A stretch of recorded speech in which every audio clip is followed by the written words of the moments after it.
Datuk Yang di-Pertua, perkhidmatan awam merupakan tunjang dalam usaha kita menangani pandemik COVID-19. Kerajaan amat menghargai sokongan dan pengorbanan setiap penjawat awam dalam melaksanakan program dan projek serta pelbagai pakej bantuan dan rangsangan selama ini. Strategi keempat di bawah fokus ketiga adalah untuk terus mendukung penyampaian perkhidmatan awam.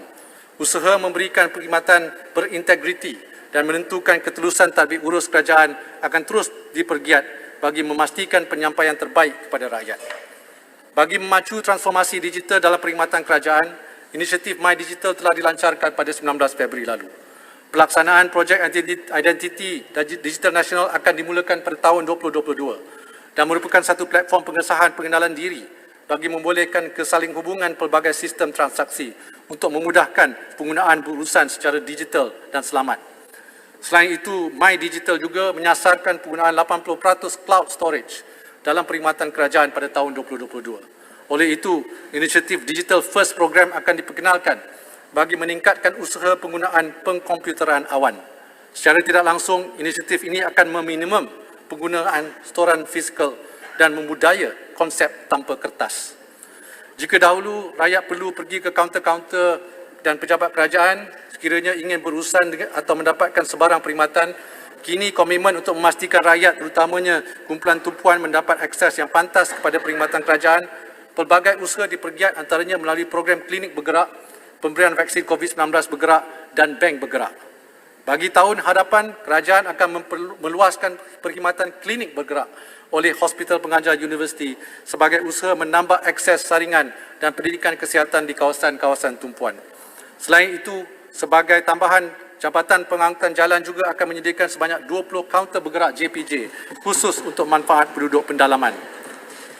Bagi meneruskan akses perkhidmatan kerajaan pada luar waktu pejabat, sebanyak 100 kios dengan fleksibiliti lengkap komputer akan disediakan di UTC untuk memudahkan orang awam yang ingin berurusan dengan pihak JPJ seperti proses memperbarui lesen memandu.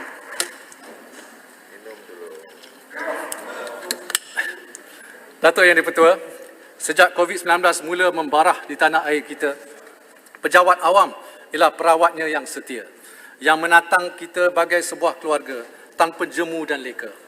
Dalam mengharungi episod duka ini, anggota Barisan Harapan juga disambut keringat sukarelawan telah sama-sama menjayakan setiap agenda kerajaan dengan berkesan. Terima kasih, terima kasih, terima kasih kami ucapkan. Oleh itu, bagi tahun hadapan, kerajaan bercadang untuk menambah baik beberapa kemudahan anggota perkhidmatan awam seperti berikut.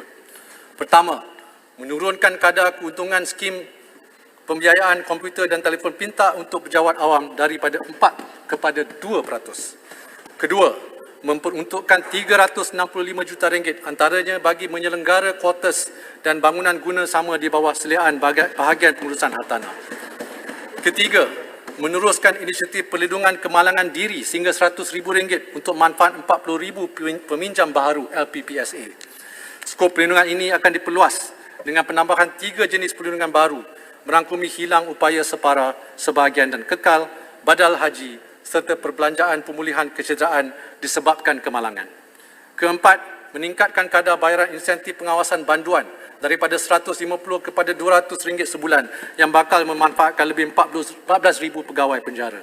Sebagai tambahan, allowance ini juga dipanjangkan kepada 775 pegawai kader di institusi penjara yang terlibat dalam tugasan pengawasan banduan. Kelima, meningkatkan allowance penugasan sukarelawan simpanan polis atau PVR daripada RM7.80 kepada RM9.80 sejam untuk pegawai dan daripada RM6 kepada RM8 sejam untuk anggota. Kenaikan ini bakal bermanfaat hampir 10,000 PVR. Dan keenam, memberikan bayaran insentif sebanyak RM200 kepada pembantu pembangunan masyarakat grade S19 dan pembantu perawatan kebajikan grade U11 dan U14 yang bertugas di 24 institusi kebajikan atas jasa dan pengorbanan mereka yang terlibat secara langsung dalam perkhidmatan menjaga dan merawat penghuni warga emas, OKU dan pesakit mental. Dalam menangani krisis COVID-19, ramai pejabat awam, terutamanya Barisan Hadapan tetap komited kepada tugasannya dan antaranya tidak berpeluang bercuti. Bagi mengiktiraf pengorbanan tersebut, sukacita diumumkan gantian cuti rehat dinaikkan daripada maksimum 150 hari kepada 160 hari. Di samping itu, kerajaan juga akan melaksanakan kemudahan membenarkan penebusan awal GCR sehingga 50% atau 80 hari. Kemudahan ini mengambil kira keperluan pejabat awam seperti menunaikan haji atau membiayai pengajian tinggi anak.